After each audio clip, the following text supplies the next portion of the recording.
your host for today's episode of Decades La Salle Season 2. Ni hao mga kamusta? Excuse me. I would like to butt in. I think nagkakamali tayo dito. You are not the host I am? of Decades La Salle. Why? Huh? Who is? You are my guest! I am a guest! Yes! Wow, ladies and gentlemen, we have no less for this Decades La Salle Season 2 episode. Yay! Lyn Ching! Oh, makausap ko si My Rico goodness, Rizzo, no? an iconic Ikaw! television personality. Ito ang Ayan. idol. Idol ko si Rico, kaya ako nandito. Nako, how are you? How are you, Lyn? I'm Nako, good, fellow so good. LaSallian. Right. Batch 90. One. Batch 91. And you are? Batch kopong-kopong. At ano tayo? Batch 84. Yeah, batch 84, graduated in batch 88. You're batch 91. 91 graduated 95. Don't ask me why. Ang 3 years na course ko dapat ay naging limangan. Just don't. Thesis. Ay, pero alam mo pa ba ang student number mo? 900-792, ikaw. Ay, hindi ko na alam. Ang memory! Alam mo naman ako, malapit na akong maging junior, senior citizen. Uy, magkakaroon ka na ng card. May mga discount ka na. 20% Kailangan natin ng discount. discount. Ay, malapit na rin ako. 10 years. You know, we're really very privileged and honored that you are here in our very special episode of Decades La Salle. Thank you, Rico. I'm very honored that you guys asked So, me. tell us, Lyn, nako, you told me that you have not been in this LaSalle University campus in more than a decade. So how did it feel like entering again the gates of LaSalle? Alam mo, parang ibang-iba na yung mundo ngayon. It's a different world, di ba? When you enter, there's so many buildings that are new. Tapos dadaan ka pa lang sa kalsada ng taf, parang, this never existed. This did not exist before. Pero at least yung facade ng LaSalle, it's still the same. It's like, parang may buntong hininga ka na. Parang you're home. Yes, my alma mater. I love it. Why do you love LaSalle? I love LaSalle because this is where I was happiest in my youth. Kasi people say, di ba, whenever you say, what was your favorite, high school life or college life? They would say always, a lot of them would say, high school life, di ba? Because of your friends. They form lifelong friendships. Pero ako, my time sa LaSalle, it's golden. Hindi mo yan mapapalitan because I found my lifelong friends here sa LaSalle. They're still my barkada up to now. And it's just the education that you got here. Premiado kasi, di ba? And the freedom, top notch, and the freedom that I had as a college student, I never got that in high school. So talagang life at LaSalle, it was good to me. And what are some of the memorable moments that you've had here at the LaSalle University campus? Wait, before that, how did you commute to school? Did you take the LRT? Did you take the jeep? Did you take the bus? Or did you drive your own car? All of that. Wala akong kotse dati. And also, if I had a car, hindi ko alam kung saan ako magka-parking kasi walang parking dito, di ba, Rico? Ang hirap mag-park. Even at that time, I can only imagine now how hard it is to Well, park. the parking beside the main gate is now a fast food chain. Di ba? Di ba? Before nag-ano dun sa... I don't know if there's still a parking area there. Oh my God, before doon sa may, can I say basta the fast food chain here on the right side, doon nag-uunahan yung mga tao, tapos lagi yung guard nakabantay kung ilang oras na siya rito. Parang ganon. But I never had that because I didn't come from a rich family. We lived in Caloocan before. So to get out into sa LRT, I would take the first tricycle, and then I take the jeep, and then I get on the LRT, and then reverse also coming home. So it was like a journey. It's a Hindi journey, ba? pero it was okay naman, except daming sexual harassers everywhere when you commute for women, di ba? Especially kung putla katulad ko. But I survived it, and I loved it here. What did you love about really your stay here from 1991 until 1995? Just the familiarity of it.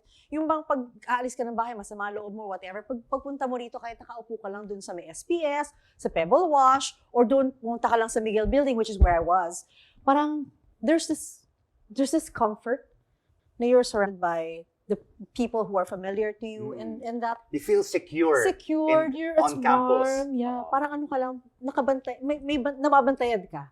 Yung parang feeling mo you belong. That's what I wanted it, to belong.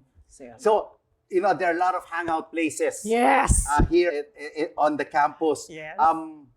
what was your favorite place Okay. where you would hang out with your friends and with your classmates? So, Pebble Wash. Oh, wow, Kung nasan mga yung sosyal. yung mga... Mga sosyal. Hindi. Doon Hindi nga ako nagkukupo lahat. nagtambay dyan eh. Ay, Kasi bakit? masyadong sosyal. Hindi. Lagi ako nasa student council at saka sa CSO, SPS building. Guys, yung host nyo kasi high achiever. Kaya siya doon siya nag-hangout. Ako doon lang ako sa tambayan ng mga walang magawa. So, di ba meron tayong dalawa, Santugon at Tapat. I used to be a member of Tapat. Oh mga no, schools tapat ka pala. Ako, Santugon. Santugon. Oo, Okay, let's just say- rival parties pala tayo. Yeah, so I don't know kasi kung Santugon is still alive. Is it still alive? Yes, Tapat also? both. Yes. So, ang reputasyon niya during my time is Santugon is the social group and Tapat is the more, lower end. Doon ako sa Tapat. Hindi. No! Equal opportunity parties yan. Hindi.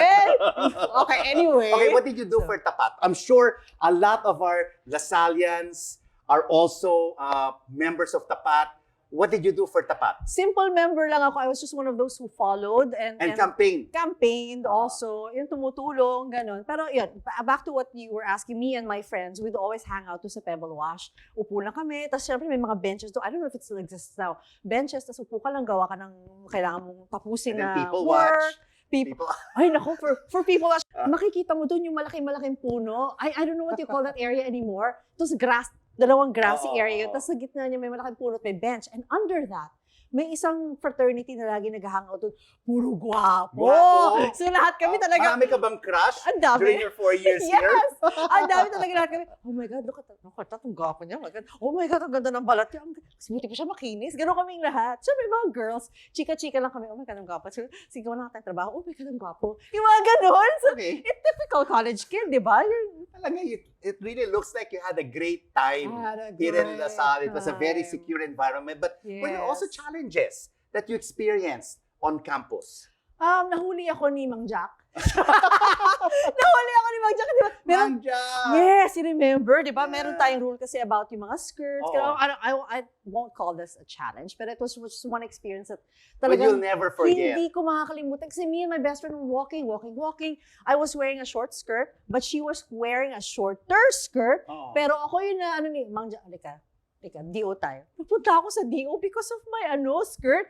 Tapos sabi ko, mas maliit pa. Hindi, ikaw. Ako talaga yung nahuli. Sabi ko, Mang Jack, hindi siya fair, Oh, But I mean, no I one love will you, Mang ever Jack. forget Mang Jack. No. He's a legend. He is a legend. on campus. Oo. Kaya nga ang dami talaga nag-pour ng kanilang mga messages when he passed on because he was beloved. He wasn't abusive sa authority niya. He was even funny, di ba? He was beloved talaga. So, And how did the LaSallian education prepare you for your career and your job in the outside world? okay, so di ba I got comm arts, communication arts ang aking major because That's a great course. It is a Ako great rin, comm arts course. rin ako. Talaga? Yes, Okay, comm arts. why and ka business. nag-comm arts? Huh? Why? Well, because I wanted to be a reporter. Ganun? Yes. Ako kasi hindi ako magaling mag-math. The simplest reason, ano na hindi kailangan ng math, comm arts ako, sige. 1 plus 1, 11. Ayun, di ba? Plus two, Plus 2 22. equals 13. Char. So, yung ganun lang. So, I'm like, okay, comm arts. And pagdating mo doon, marami pa palang challenges kasi the teachers are strict also, but they wanted you to have the best experience as well. Meron kong Radi Pro. So, they make you a jack of all trades. Radi Pro, yeah. Telepro. Yes. Yeah, So, Broadcom. exactly. Oo, So, talagang well-rounded. Exactly. Jack of all trades. Kasi hindi ka pupunta sa trabaho na parang magsisimula ka, ano to? Hindi. You already know what it is. And because high-tech ang LaSalle sa totoo lang, kompleto tayo even then ng mga gamit natin. So yung mga Dark room. yes. Ayan. Natuto ako kung paano magkaroon ng mga film at that time. Wala ko ginagawa nila ngayon. Pero diba, you have to know how to develop your own film, how to shoot properly, the materials that you have to have with you and all that. But of course, apart from taking up comm arts because you avoided math, Yes. Yes. did you also want eventually to become a television personality? The person who you are today? At the time, I was already doing commercials on the side. Hindi masyado alam ng mga tao because I was never the bida. I was always the support or the extra. So, that's true. So, I was doing TV work already, kind of TV work, ad work. So, parang sabi ko, this is the kind of job that I want. But, also at that time, I was watching you guys. Kayo, Ako? ikaw, Bata pa lang ako nun. si Karen, Christina Pexon, abot ako lahat yung Georgette Tenko, Oo. and So I'm Mga GMA News. GMA News Live. Yes. Specifically, GMA News Live, sabi ko, manifest ko to, tatargeting ko to. So at 18 years old, I sent my resume to Sir Tony Seva. So I sent it to Sir Tony. Pinapasok niya ako for an interview. To sabi niya, how old are you? 18. Sabi niya, you know what? Magpa-experience ka muna sa buhay, then you come back. So a couple of years later, when I was already doing my thesis, trying to finish my thesis here, I went back, tried again. Hindi pa ako graduate noon. And then sabi niya, you're ready. So basically, after the interview, pinagawa niya ako ng on-cam test, which at that time, our friend, Arnold Clavio, I didn't know he was a reporter. Yes. He was watching me pala he was making me kwento later on. He was watching me from the other room. Alam mo, remember our News Live area? Tapos di ba may rito area where the, with the cabinet, Smith Corona, Remington typewriters. The old ones, okay. Yes. So he was there now. He was next to Mr. Sevan. He was saying, uy, okay ito, matapang to. Gumaganon siya. Bakit? Mukha ka bang matapang? Kasi I remember, tayo kwento sa akin ni Arnold to, kasi I was so nervous. My usual kasi is, default ko is RBF. So I was doing this.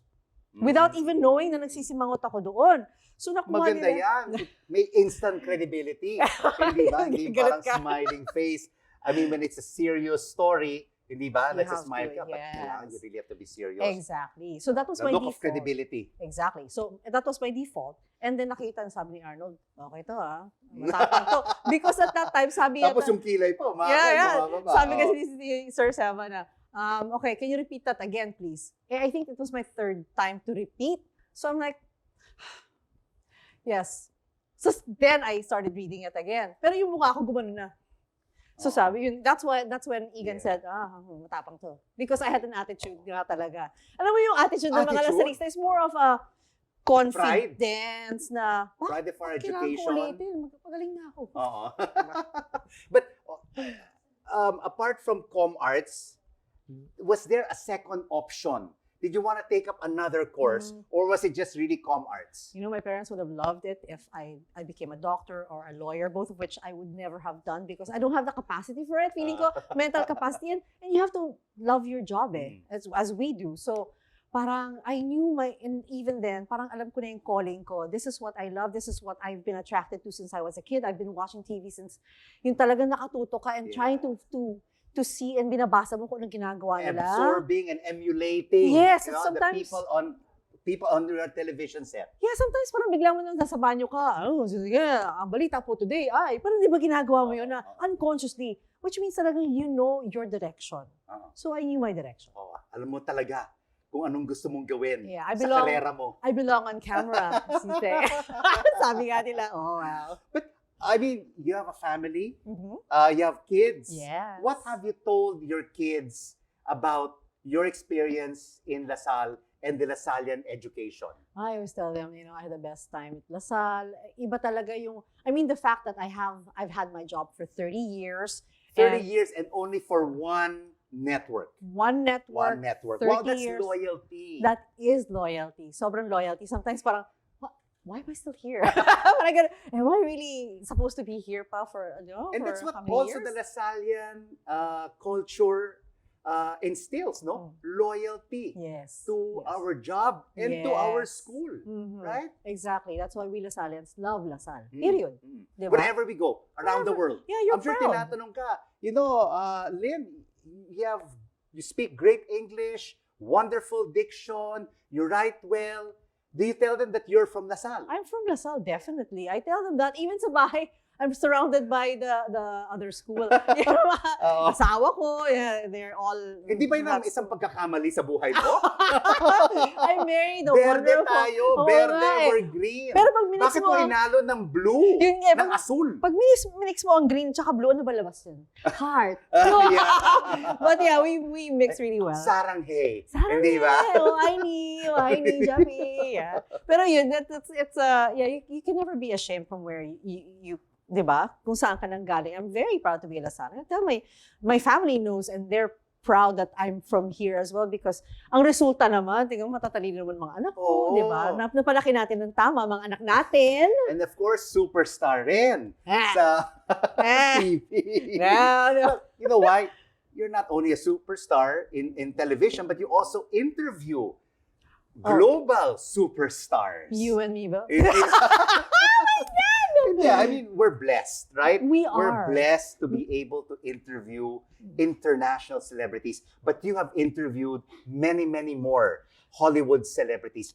What is it like interviewing Hollywood celebrities? Alam mo, kinakabahan ka pa rin eh. Oo. Kahit matagal ka sa industriya, kinakabahan ka pa rin kasi ibang entity to eh. Parang papasok pa lang, may glow sila, di ba? Tapos yung it's not your first language kasi. So parang mag-i-English yung diretso. Minsan na I just find myself doing, no? Parang, so how are you, no? Parang, oh my God! Tagalog ba ito kausap ko? Pero yeah, I've interviewed Brad Pitt, Chris Hemsworth, Wow. Tom Holland, just to name a few. So, pero favorite ko is always Paul Rudd and Hugh Jackman. Yeah. You've mentioned a lot of male celebrities. Yes. What about female celebrities? Alam mo, ang mga babae kasi mas sila mas prim and proper. Pero I like shucks. Oo nga, no? Wala akong favorite. Wala akong favorite na babae. It's the men na tumatatak sa akin kasi siguro mas Mga crush mo eh.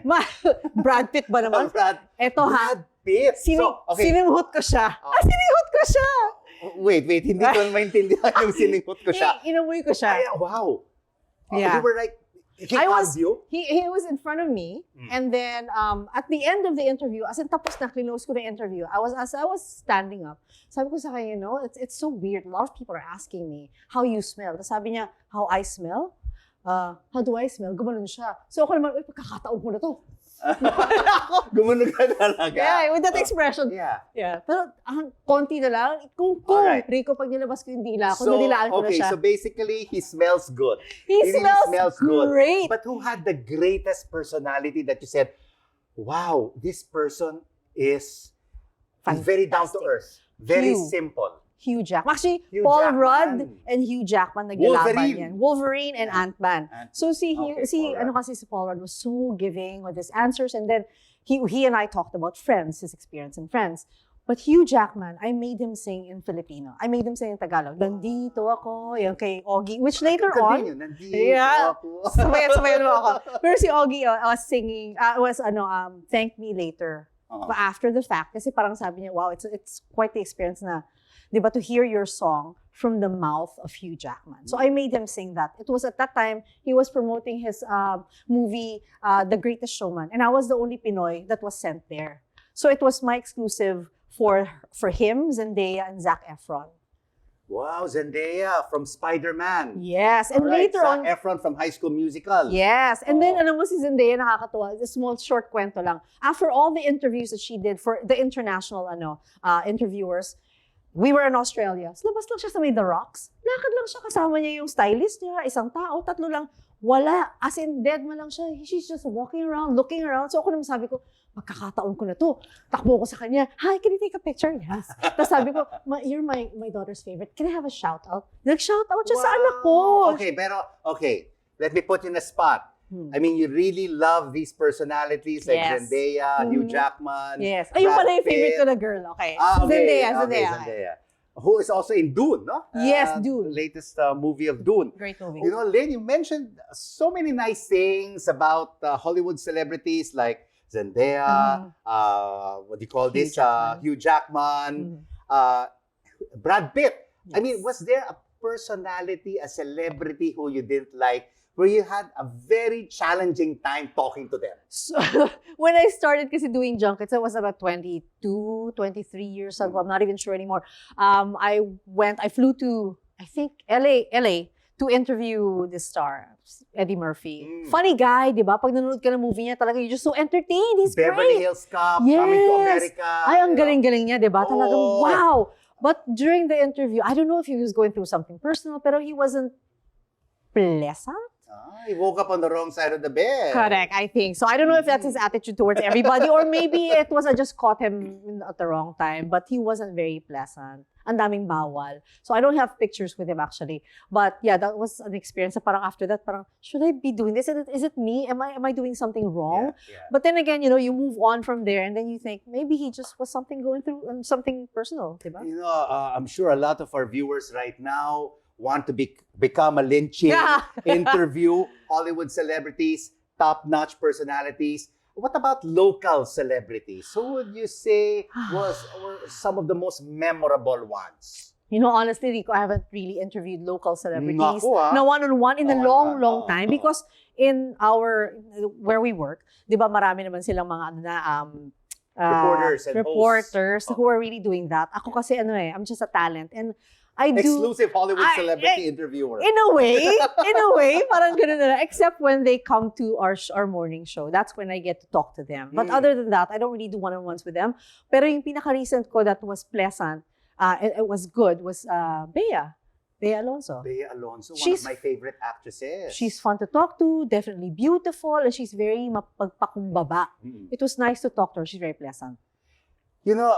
Well, you just basically revealed your age, being Ah! 30 years in this industry. Yes. But just like you and me, it's not all smooth sailing, right? We really have to work first in the trenches Mhm. before we get to where we are. Mhm. What were some of the most challenging times in your 30-year career as a TV host and personality? You and I both started GMA News Live, di ba? Mm. So at that time, we would have to find our own news item.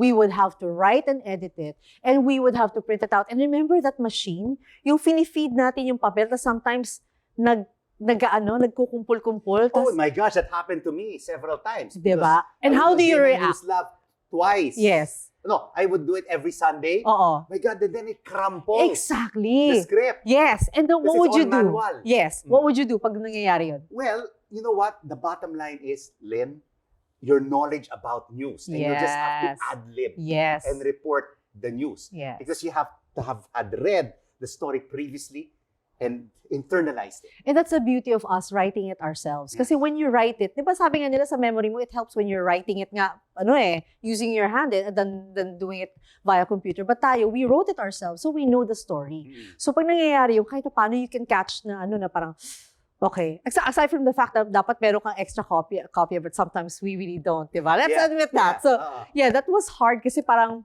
that was parang training ground natin. Yun talaga, you have to begin that way. Magsulat ka, tignan natin. May nag-edit pa nga ng story ko at that time. I forgot the name. But we went through that and then pinalabas ka as a reporter. And sometimes at that time, parang ako, since hindi ko pa alam kung anong beat ko, they would put me, try mo itong business. Try mo itong ganito. Never naman ako naging police beat, no? Pero I was sent Overnight shift pag police beat. Oh my God, hindi pwede. So, I remember si DJ. Hindi pwede para sa beauty ni Lyn. Hindi ako pwede kasi putla ako. Baka lalo pa ako putla, wala lang dugo. Pero si DJ, remember? Napunta si DJ sent me to a business press con. And hindi ko mag-gets yung sinasabi niya. So I'm like, oh my God. About inflation, GDP. Yes, hindi ko alam yun. That's your expertise, di ba? So I'm like, oh my God, how am I gonna write this? How am I gonna report this? Buti na na-drop yung na-drop Yung story. which happens a lot Oh my also. God, that has happened a lot to me because I was a business and financial reporter. Yes. I would write 5 scripts Aha. and none of them would go to air. Yes, exactly. Oo. Because gusto ng mga tao makita yung mga police, nangyayari sa Pilipinas, entertainment, not so lifestyle, much culture. business. Because Oo. kung ako hindi ko naintindihan yung GDP, sila pa kaya? Oo. Diba? But were you happy with the ascent of your career over the past 30 years? Starting off, of course, with GMA News Live. Started with GMA News Live and then they got me for GMA Balita, which was the first, I think it was the morning newscast at that time. Wala ka na yata nun eh. I think you left na. You left already. You left for already. CNBC. Yeah, so in Hong GMA Kong. Balita, and then I was, saan ako napunta? And then later on, I was in S-Files, Etching muna, Entertainment Today with Lyn Ching, and then S-Files, and then from S-Files, Unang Hirit, and then in Unang Hirit is where I stayed. Because when I was in S-Files, it was a purely entertainment show, and I'm so happy that they gave me a chance to do that. But I realized then that there are some things that I cannot do in comfort. Parang there are some questions na parang you'd rather not ask because it's against what you believe in, That's or right. you know the truth behind that. And when they say stuff in front of you na parang it's not true, I cannot school my face into parang You can't eh. Some people are just too, I guess, honest. You just, that's why I was telling you kanina, I can't interview politicians. Yes, Yung yes. parang, I can't eh. Parang yung automatic na umakit siya. Predestined ideas. Yes. Oo. Kaya ako like, okay, no. So, exclusively, Unang Hirit ako Correct. nagtatrabaho because But I'm more but comfortable will you there. ever leave television, or is this your life? This is your DNA. I ask myself that all the time. Kasi sabi ko, is it time for me to go? Because I've been here for 30 years and it's Bata ka pa naman. it's at 50 years old, thank you so much. Oh, Pero wow, yes, half a century. half a century and proud of it too. I'm a Yes. proud 50-year-old. But A glamorous 50-year-old. thank you. Pero yeah, I would ask myself that periodically. Pero in the end, parang if you still find yourself loving what you do, like you mentioned, I've been interviewing Hollywood stars. Where in the world would you get that opportunity? Diba? Saan pa? And I love working in the home that I've been in for 30 years. Alam mo, whenever I step into the buildings, kasi dami natin buildings ngayon, diba? So when I step into the annex building or the main building, it's like, I'm home. I know everybody. Everybody says hi to me. I can go anywhere I want in the building because they know I've been there forever. So parang bahay mo na siya eh. Ang hirap iwan ng tahanan mo, di ba? Sabi nga nila. And it's just comfortable to me. It's a second home. My friends are there, so it's hard. And with the great education here in LaSalle, was it easier for you to enter the broadcast industry and become a host? It wasn't such a struggle, perhaps, if you compare it to other schools because nga tayo, jack of all trades tayo, trained everywhere and everything. So, like for example, right now, I have my own travel vlog on YouTube. I write. Ako pinapanood yan, ha? Ay, thank Talagang you. I really enjoy it. Thank you. You're So, entertaining from beginning until the very end. thank you. Yes. So yun, I shoot it myself, or if I have to be on cam, I have somebody do it, but the camera work is my own. So parang I would teach them, this is the shot that I want, so that. And then I would research, I would write the story, I would edit it myself. I have no editor for that. It's me. It's me. That's my signature. That's me. So lahat yan, kung hindi ko background ang pag-aaral ko sa LaSalle, yung comm arts, kasi yung mga shots, just because you work in television for a long time doesn't mean you get the shots eh. Yeah. It's the background that you studied. So I know my shots because I worked here. Because I studied here. So si brother pa nga nagturo I forgot his name. Brother Mike. Mike Rapatan. Yes, he was the best teacher. So he would tell you, this shot is not, this shot is better. Talagang masya-sharpen ka. And even now, I get to use that for my vlog and work as well. And of course, our professors at that time ay Magpayo, Yes. Doy Del Mundo, and of course, Gary Mariano, Yes. Judy Sibayan. Yes. Oh my gosh. Do you think that these professors and our training within the confines of the Comm Arts Department was our edge in becoming, who we are today? I believe so. Kasi hindi naman sila parang, hindi ka nila hinawak na, di kaya mo yan, sige, gawin mo na ulit. No, they'll tell you, parang, no, you gotta repeat that. Yeah. It's not good enough. Tapos kahit na mag-repeat ka ng ilang SEM, kailangan magawa mo siya ng tama. Yeah. Hindi basta-basta, sige na nga, naawa ko sa'yo. Walang ganon. Walang awa-awa rito. Gawin mo yung trabaho mo kasi kailangan mong gawin yung maayos ang trabaho mo. And that's what I still live by. But of course, this podcast will be on YouTube and will be watched by everybody. Hello, everyone. Especially non-LaSallians. What would be your advice for those who want to join the broadcasting industry? Oh, I think the better person to ask is you. So, Rico, what's your advice for those who want to join us? I'm asking you the questions. I always ask the questions. Oh, I'm not answering the question. Okay. What's your advice? There are a lot of comm arts, mass comm, organizational communications, students who want to get into television production and who want to also be in front of the camera, be correspondents, reporters. But what will it take for them to have that edge over the others?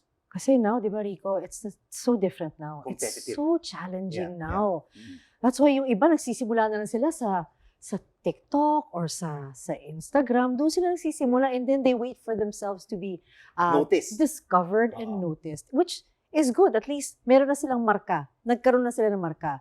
The thing that I can advise them is to make that mark even before you get into the broadcast industry, because it's a very competitive industry, especially now, because we don't have enough TV stations, we don't have enough shows anymore, di ba, after what happened recently.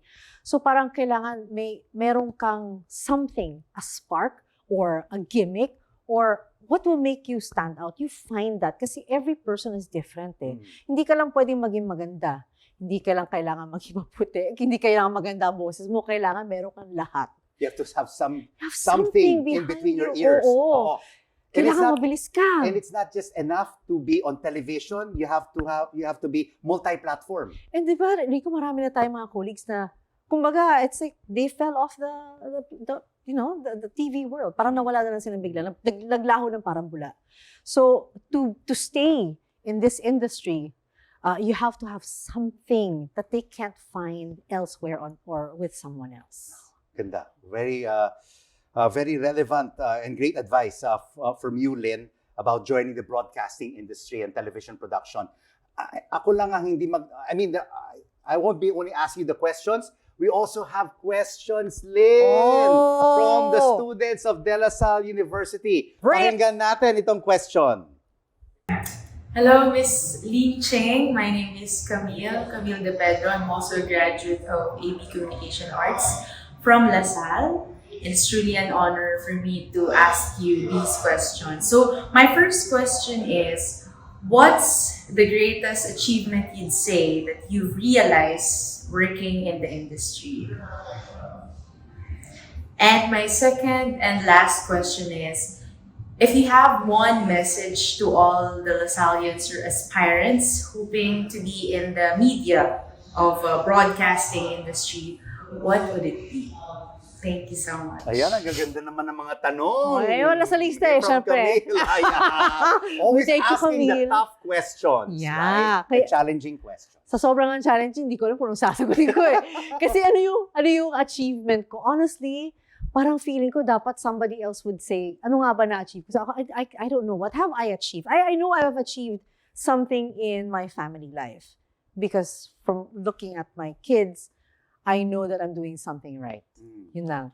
But at work, what have I achieved? I don't know. Well, you've won several awards. Well, right? yeah. As a TV host. Yes, but I think my achievement there is longevity and the fact that Right. in a way, if you still matter to the people who watch you, that's already an achievement. Because like I've mentioned kanina, a lot of people who've started with us or even when 10 years down the line, ako nagtatrabaho dun and they came in and then they dropped off. Parang marami nang pumasok at nawala. So ang tanong, bakit pa rin tayo nandito? Longevity is very important. Loyalty, sustainability. So I think if anything, for me, that's my achievement, staying where I am and still mattering to people. Yun lang. Relevant, no? Relevant. Remaining relevant over the past 30 years of your career. Especially now with social media and the youth. I mean, the millennials, do they know who I am? Parang you have to make sure na in touch ka pa rin sa kanila but for you to still matter. So for me, that, longevity. And the credibility that you've built through the years. Also, not just the reports, also your reputation. You have to aalagaan mo yun eh. You're in the broadcast industry. Hindi ka artista na, it's easier to survive. Pag artista ka, you can, meron ka mga pagkakamali, they'd forgive that. But when you're in the news department, in the public affairs department, you have to have a certain standard and you have to live by that. You can't just make mistakes like that because parang, tatatak yan eh. Uy, magtitiwala pa ba ako sa tao ito? Ito ginawa niya. It will be with them forever. That's right. So you have to have your limitations as well. But, yung respeto ng tao, hindi mo pwede mawala yan. So the fact that I've been here, walang masama naman na umiikot about me, parang kahit paano, I feel it. Yung mga chismis. Nagmamarites. Mga videos. Diba? Oo, mga videos. Yes. Yung kahit paano. Coming up with stories that do not exist. Yes. Fake news, Fake misinformation. news. Nako, ang dami niyan. Diyos ko, parang awa. God, especially now with social media. Yes, diba? So it's so prevalent. So the fact that I'm still here, longevity, loyalty, like you said, and keeping your reputation intact and still respectable ka, I think that's it. That's it for me. That's my achievement. Simply. Yeah. And then the second question, I'm sorry. The second question is advice to those who want to enter the industry. Naku, don't. No, for me, kasi like we mentioned kanina with Vico, diba? It's find something that will make you stand out. Grabe naman ang sagot at advice ni Lyn Ching about, studying in LaSalle and giving very important and valuable advice to LaSallians who want to join the broadcasting industry. So, Maraming salamat, Camille, who's a former scholar of De La Salle University. Thank you, LaSalle, for your continuous effort in supporting our scholars and our students through the program LaSallian Giving. And to our dear alumni who also want to leave a legacy and strengthen our Animo spirit, you can also support DLSU through its several projects and campaigns. We have our scholarship programs through the LaSallian Legacy Fund. We also have projects to support our athletes through the Sports Animo Fund. And we also give opportunities to students to harness their creativity through the Seats for the Arts Fund. You can also help build the faith of the LaSallian community by donating to the Santuario de La Salle, located on DLSU's Laguna campus. The Santuario de La Salle is the first sanctuary built in honor of our founder, St. John Baptist de La Salle. And for more info, you may email edwin.reyes@dlsu.edu.ph or advancement@dlsu.edu.ph. Ayan na, kailangan, Lyn. Kailangan natin support ang ating alma mater. Hail, hail, alma mater. Hail to De La Salle. Ay, alam na. Memoryado pa natin yan. Uy, parang galing. Ang dami namang proyekto nila sa nakakatulong talaga sa ibang tao. That's really nice, di ba? We have to give back. Yes. At hindi ka babalik dito sa LaSalle campus after 10 years, ha? Oo naman. Oo. Sabi sa akin, Rico is my friend. Let's go, let's do this. Well, thanks, ako yung una mong bisita Ay, rito. Thank you, such an honor. Okay, Thank naku, you. a lot of more questions, Lyn. Go! Sana may oras ka pa. Sige lang, go tayo. Magpapaano na? Now it's about debunking myths about LaSalle. Oh. What is the most interesting or most ridiculous myth you've heard about LaSallians? Most ridiculous? Mm. Sabi nila, social daw tayo. Ay, hindi Hindi kami social. Of course Kaya not. we give back and we help society. We're so not social, like, you know. Hindi po totoo yun. Bakit hindi totoo? For, like, ako, isa na ako malaking ehemplo. Galing ako sa Chinese school na conservative. This is not the ones you find in Green Hills. This is the conservative Chinese school. Why did you not stay in the Chinese conservative school? Why did you come to LaSalle? I needed to grow. I needed to grow and grow exponentially. No, I lived in Caloocan. We're lower middle class family kami. So, it was luck and it was, I think, providential. I was meant to go to LaSalle. So yun, did you apply for any other university? A couple of others, not that But many. your top priority was LaSalle. Was LaSalle. Also, I have to say, it was convenient for me kasi LRT eh. Alam mo yun? It matters kasi pag estudyante ka. Caloocan, Monumento. Monumento, bababa ka lang dito. Actually, I would ride either Monumento or Fifth Avenue. Akit ako, lipat, baba, tapos ito, LaSalle ka na. Tapos balik ulit, yung ganun. So, it was convenient for me. And the education here talaga, it's really priceless. Ako rin, I took the bus all the way from Makati You to were- EDSA. You were busing? And then I took a bus, I and then I would get off here and take the LRT. Hindi ako naniniwala. EDSA Inom ako. LRT. Talaga? At that time, bago pa lang ang LRT. Oh Diba? my The 1980s.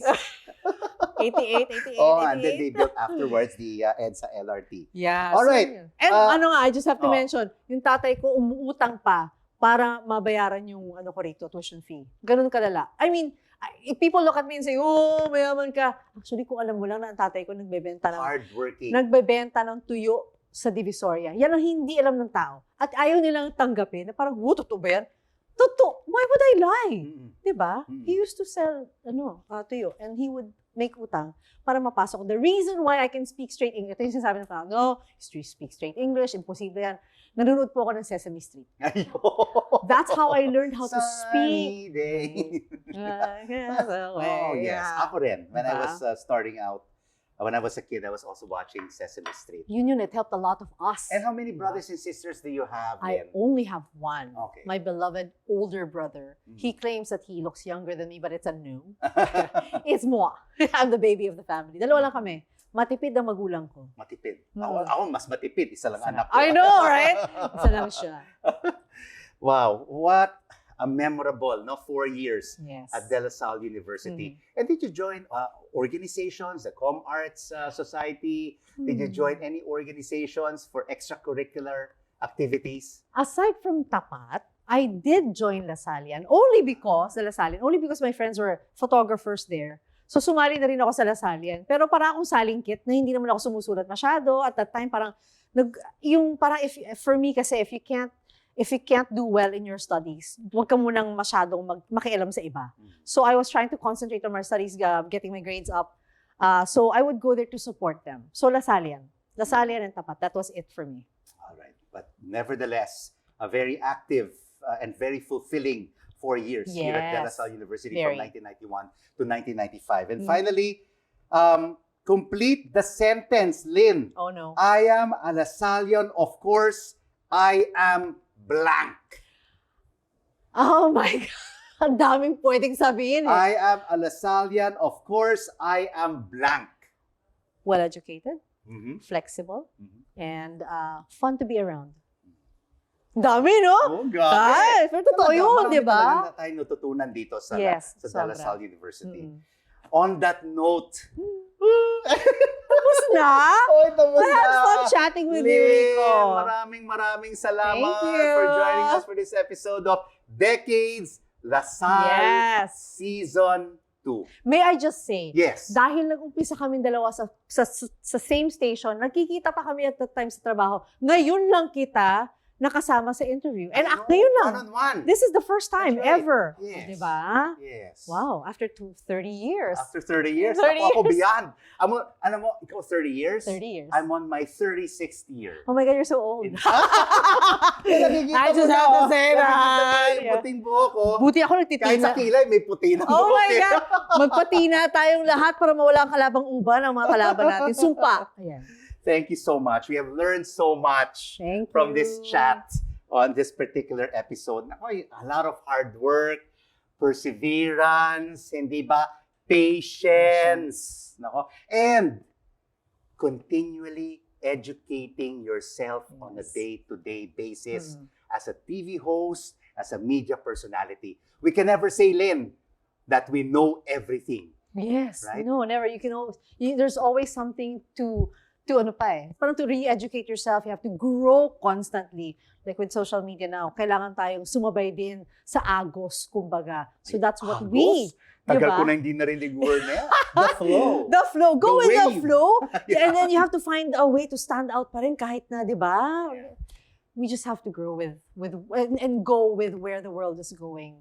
So there. Lyn Ching, mabuhay ka! Rico Hizon! Animo La Salle! Animo La Salle! Yay! This is Rico Hizon, your host for Decades La Salle Season 2. Animo La Salle! Animo! Maraming salamat. Thank you to all our viewers for joining us on this podcast. Hail, hail, alma mater. Hail to De La Salle. We'll hold your banner high and bright, a shield of green and white. We'll fight to keep your glory bright, and never shall we fail. Hail to thee, our alma mater. Hail, hail, hail. Hail, Lyn Ching! Hey, LaSalle! Animo! Thank you, Rico! Decades La Salle would like to thank our sponsors.